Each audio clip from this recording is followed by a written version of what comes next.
ಮಾಡಿ ನಾನಿಂದು ನಿನ್ನ ಕಂಡೆ ಏನು ಪುಣ್ಯವ ಮಾಡಿ ನಾನಿಂದು ನಿನ್ನ ಕಂಡೆ ದೀನವತ್ಸಲ ಸ್ವಾಮಿ Krishna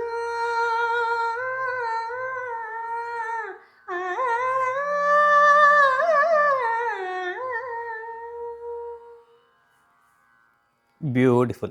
Thank you. Hi guys, welcome back. Today we have in our studio a young musician, Nayana Prasad. Nayana, welcome to the studio and for the talk show. That was a beautiful piece that you played, and you also sang. So we know that you are a flutist as well as a vocalist. Share something about yourself and your musical journey.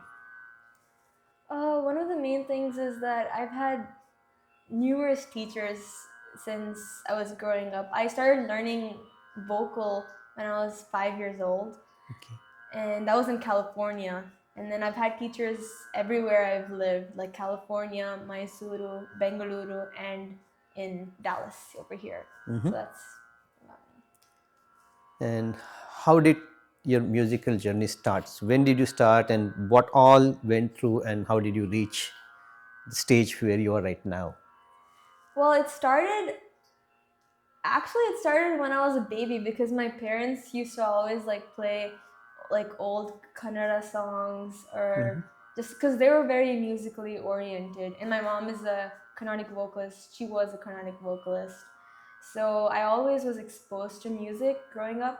And then I started learning Carnatic vocal when I was 5 years old in California from a vocal teacher called Hema Sista. And then when I moved to India, I was in Mysuru and I started learning vocal again from Vidwan C.A. Nagraj. You might have heard of Lakshmi Nagraj and Indu Nagraj. I think yes, I did. Yeah, it's their father. Oh. So, and then I also saw that he was teaching flute, both flute and vocal. So my mom wanted me to learn flute. And then I just started learning flute when I was in 3rd grade. And then since then, I've just been learning flute since then. Learning flute. So tell me more about academically, what are you doing right now? Right now, I'm in 12th grade. I'm studying at Plano West Senior High. And after senior, what are you planning to do?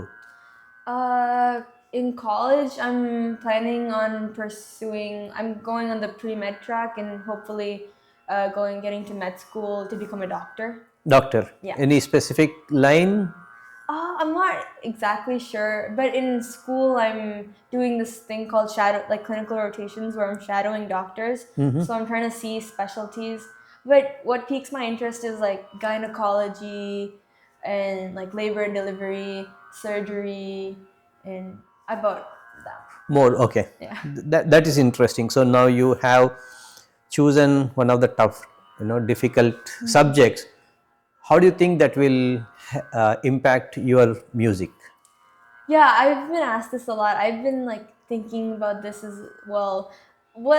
Something that I think is that you make time for what you are passionate about. So no matter how busy you are, you will always find time for things that you want to do. So for me, I was always thinking music can be like a break to practice when I get stressed out, and I'll always have a tempo to play at, and I'm not always going to be that busy. So I'm going to maintain a balance between music and studies. Okay, so an interesting question I'm going to ask.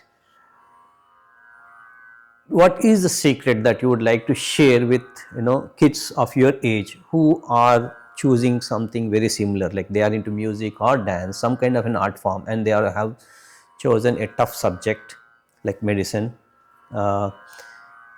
Is there any technique or tips that you would like to give them so that they can balance both? What is your secret?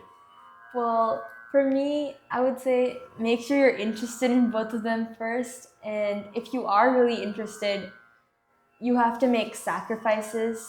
like you can't always like watch movies or do other stuff. You have to make time for things you're passionate about. And it shouldn't be a chore. If you're interested in it, it should be like your entertainment. So I would say make sure there's a balance. Like you should not, one thing shouldn't be hindering the other. It should be complementary. So always maintain a balance. That's good way of looking at it.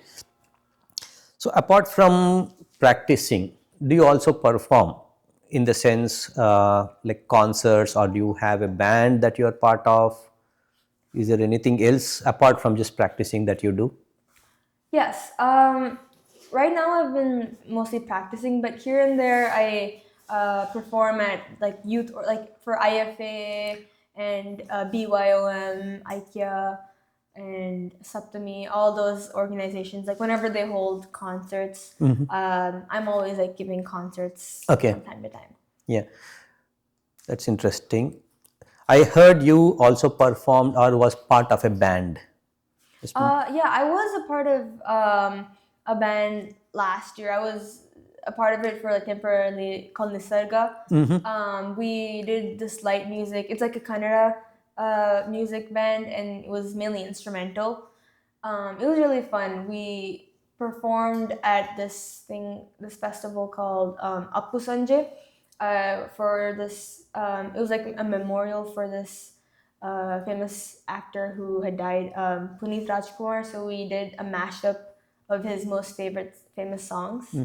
And it was really nice. I met Tarun Ravi Kumar over, over there. That's where I met him. That's I made lots of like connections and friends. And I decided I do like the light music side, but I'm more into the Carnatic vocal, so I'm not really doing much light music. light music. Okay. So between flute and vocals, what is your preference? What do you like more? I can't really pick.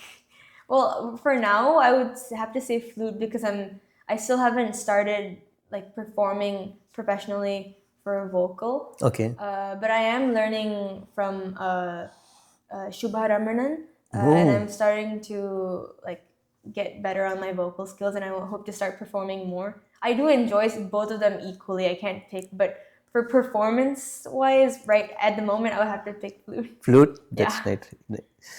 So you, in the beginning, you mentioned you have been trained by multiple gurus. Can you share some experiences how it benefited you? Like when you're dealing with so many gurus, every guru has a particular style. So do you think that's an advantage, and if yes, what advantages did you find working with multiple gurus? Yeah, it's definitely an advantage. Well, going back to my first ever teacher, Hema Sista, I couldn't really say much about her. I watched a bunch of videos of hers. She's a great vocalist, but I learned like Sarle verse Gite from her. So my actual training began with Nagraj sir in Mysore, and he was like a strict but very good teacher. I loved the way he made us like memorize all of our songs in that like during class. So we make sure he made us write down all our notes and made us like play exactly like how he taught and made us memorize it in that moment, which was very good because as a kid you don't like practicing. So when I was like in first or second grade, that was very helpful. And then in fifth grade, that's when I moved to Bengaluru, where I started learning from Vidwan H.S. Venugopal, and his teaching was slightly different. He did not make us memorize at that spot, but the way his classes were much more interactive. He always starts classes with alapane and raga, just to make sure that we know what raga we're playing. Like for example, even Hamsadwani, like simple ragas like that, he would make us like play alap for like 5 to 10 minutes, and then we would all like a bunch of people would be there, and we would all play and like do like swara kalpane after the song. So it was very, very interactive, which was really great experience. And then now it's moved to online classes with Venugopal sir, which is a little less interactive, but it's still the same learning. He always does the alapane. And then now I'm also learning from Vidwan A.P. Krishna Prasad. And his teaching is also very different from my previous two teachers. He has like the way he teaches flute for me, I think, is that the song is like the way he teaches is like it can be played only in the flute. He showcases the beauty of the flute. Like there's so many like nuances that he adds to each song that shows how amazing that the flute is, which can be played, which won't sound good in like the violin or if you sing it. Okay, so you now working with so many gurus, you now have a lot of flavors that you can pick and choose and implement when you're performing. So when you perform, you have a lot of nuances that you can add, and you can cherry pick depending on which style you want. So so that's definitely a good way of looking at when you're working with multiple gurus. You get to understand their teaching styles and also the flavors. I know you are very young compared to other artists that I interviewed or who came on the talk show. They had a lot more to share. With you, we will be doing more such sessions, so you can share more experiences. Before we leave, would you like to play something for our audiences? Yeah, sure, I would love to. I'll do Raghuvansh so that it shows the nuances.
Beautiful.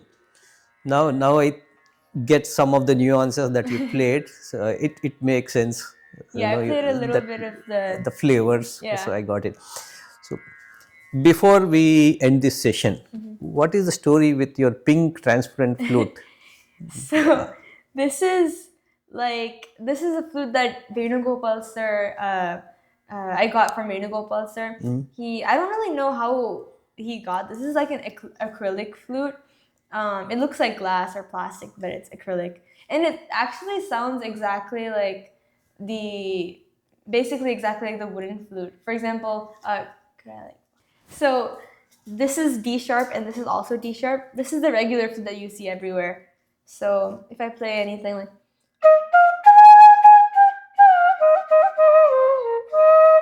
and then if I play it like this,